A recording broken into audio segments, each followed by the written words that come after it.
খাগড়াছড়ি সদরের গিরিফুল এলাকা থেকে বুধবার সকালে চট্টগ্রাম বিশ্ববিদ্যালয়ের ৫ শিক্ষার্থী ও একজন টমটম চালককে ৩ দিনেও উদ্ধার করা সম্ভব হয়নি।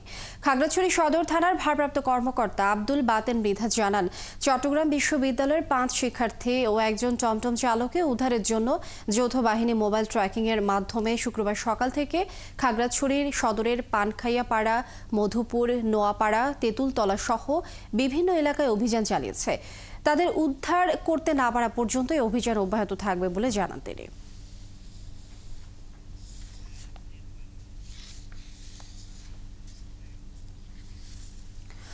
খাগড়াছড়ি থেকে চট্টগ্রাম বিশ্ববিদ্যালয়ের ৫ শিক্ষার্থী অপহরণের খবর দর্শক আমরা জানবো। এই মুহূর্তে আমাদের সাথে সহকর্মী রূপায়ণ তালুকদার যুক্ত হচ্ছেন।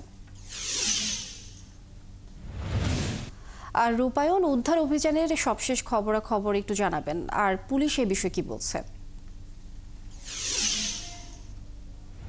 হ্যাঁ লিমিয়া, আপনি যেমনটি বলছিলেন গত বুধবার খাগড়াছড়ি সদর গিরিফুল এলাকা থেকে যে চট্টগ্রাম বিশ্ববিদ্যালয়ের যে ৫ জন শিক্ষার্থী ও একজন টমটম চালক অপহৃত হয়েছিলেন।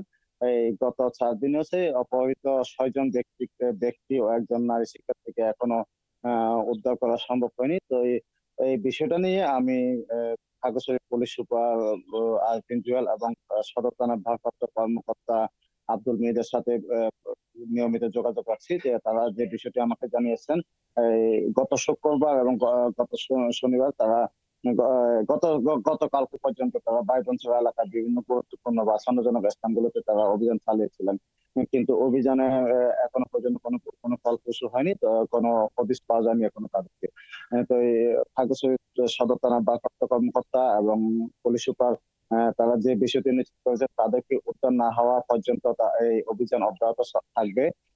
আমি গতকালকে রাত পর্যন্ত দেখেছি শহর এবং রাস্তার খাগড়াছড়ি পাঞ্চের সড়কের যে যানবাহনগুলো চলাচল করছে সেখানে তারা লোকজনকে তারা তল্লাশি করতেছেন, জিজ্ঞাসাবাদ করতেছেন এবং তাদের উদ্ধার অভিযান তৎপরতা রেখেছেন। এবং এই অভিযান যতদিন না পর্যন্ত তাদেরকে সুস্থভাবে উদ্ধার করানো হয় ততদিন পর্যন্ত এই অভিযান চলবে বলে খাগড়াছড়ি পুলিশ সুপার আমাকে জানিয়েছেন। লিমিয়া, যেমনটি বলছিলেন, অভিযান চলবে যতদিন পর্যন্ত আসলে উদ্ধার না করা হবে।